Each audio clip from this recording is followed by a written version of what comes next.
Welcome to NSTV.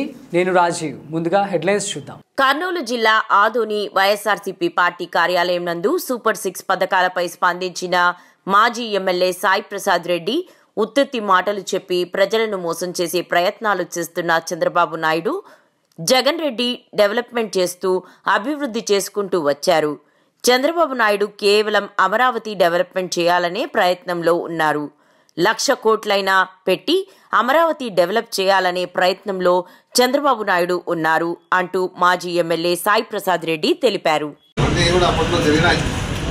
ఏదన్నా జగన్మోహన్ రెడ్డి అభివృద్ధి చేసుకుంటూ అన్ని డెవలప్మెంట్ చేయాలని చెప్పి సాగుతుంకపోతే ఈ చంద్రబాబు నాయుడు ఎంతసేపు అమరావతి ధ్యాస మీద ఉన్నట్టు అనుకుంటున్నాను. చూస్తాను అమరావతి దాదాపుగా 1,00,000 కోట్లు పెట్టి కానీ దాన్ని అభివృద్ధి చేయాలని చెప్పి సాగుతూ ఉన్నాను చెప్పేసి ఉన్నాను అనుకుంటా ఉన్నాను.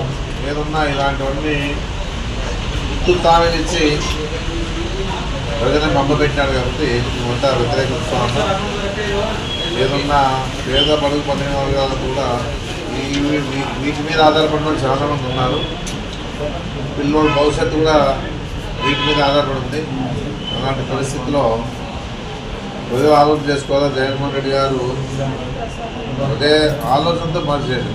ముఖ్యంగా పేద బడుగు బలిన వర్గాలు కూడా ఇంగ్లీష్ మీడియం ఉండాలా, తర్వాత వాళ్ళ చదువుకోవాలా, మనకి ఏదున్నా కూడా ప్రభుత్వం ద్వారా అందించి వాళ్ళని స్థాయి తీసుకురావాలని చెప్పేసి ఆలోచించారు జగన్మోహన్ రెడ్డి గారు. అందుకే అందరూ కూడా తల్లులంతా కూడా పిల్లలను బడికి పంపిస్తారు. వాళ్ళకి దాదాపుగా 15,000 రూపాయలు ఇస్తూ ఆ కార్యక్రమాన్ని అందించి ఫీజు రియంబర్స్మెంట్, తర్వాత వాళ్ళ చదువులో వాళ్ళు ఉండేదానికి ఫీజు కూడా ఇచ్చి, హాస్టల్ ఫీజు కూడా ఇచ్చి వసతి విద్యార్థి ఇచ్చిపోయిన పరిస్థితి ఉంది, కనపడింది. వాళ్ళు ఈరోజు ఉండే పరిస్థితుల్లో చాలా ఆలోచన చేయాలని చెప్పేసి, మేమున్న 4 ఏళ్ళు మోయాల్సి ఉంటే మనం ఏం చేయలేమని చెప్పేసి, రైతుల పరంగా కూడా అన్యాయం జరిగిందని చెప్పేసి, ఏది కూడా వనరులు చేకూర్చుకుంటున్నాం అని చెప్పేసి పరిస్థితి, అంటే అదే సంపద సమకూర్చుకుంటా అని చెప్పే పరిస్థితి డాక్టర్ చెప్పినట్టుగా అన్నాడు. సంపద అంటే ఏ విధంగా సమకూర్చుకుంటా అన్న పరిస్థితిలో అందరూ కూడా ఆలోచన చేశారు. మళ్ళీ మన మీదే బాబు వేసారు. ప్రజల మీద 15,500 కోట్లు బాబు కరెక్ట్ బాబు వేసారు.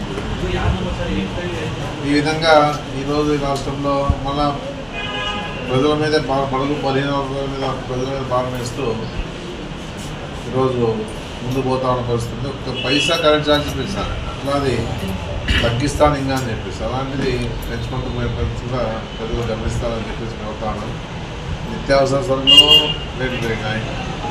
ఇది మండలాన్ని ఇంక చెప్పుకోవాలి. ఉల్లిపాయలు, నూనె, బ్యాళ్ళు, ప్రజలకు ఏదైతే అవసరం ఉందో అన్నీ పెరిగిపోయినాయని చెప్పేసి కూడా ఖచ్చితంగా చెప్పగలుగుతా ఉన్నాం. అందుకే ఏదున్నా కూడా ప్రతి వారు ఇంకా అనుభవించాల్సిందే తప్పదు. ఏదన్నా ఈ విషయాలు మాకు చెప్పే బాధ్యత మా మీద ఒక బాధ్యతతో చెప్పేసి చెప్పడం జరుగుతుందని చెప్పేసి, ఇక ముందైనా ప్రతి వారు ఆలోచించుకొని ముందుకు పోవాలని చెప్పేసి చెప్పడం జరుగుతుంది. మన గతంలో అయితే